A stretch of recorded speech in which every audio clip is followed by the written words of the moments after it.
அதிகாரம் 58. பொல்லாரின் தண்டிப்புக்காக வேண்டுதல். ஆட்சியாளரே, நீவீர் வழங்கும் தீர்ப்பு உண்மையில் நீதியானதா?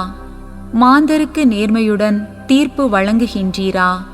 அநீதியானவற்றை செய்வதற்கே நீவீர் திட்டமிடுகின்றீர் அன்றோ? நாட்டில் நடக்கும் அநீதிக்கு நீவீர் உடந்தையாயிருக்கின்றீர். பொல்லார் கருவியிலிருந்தே நெறி தவறி செல்கின்றனர். பிறப்பிலிருந்தே அன்னவர் பொய் பேசி திரிகின்றனர். அவர்களது நச்சுத்தன்மை நாகத்தின் நஞ்சு போன்றது.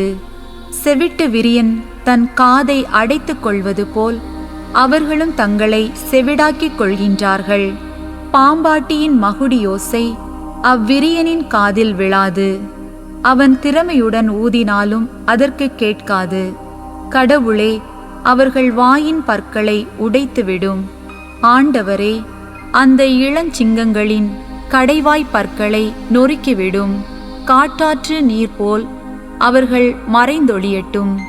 அவர்கள் தம் வில்லை நாணேற்றியவுடன் அம்புகள் முறிந்து போகட்டும்.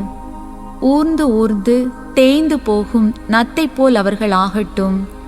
பிறந்தும் கதிரொளி காணா பெண் வயிற்று பிண்டம் போல் ஆகட்டும்.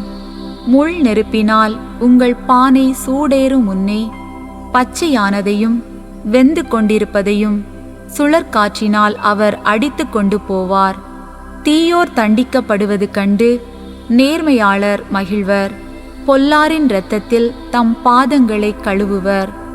அப்போது மானிடர் மெய்யாகவே நேர்மையாளர் கைமாறு பெறுவர்.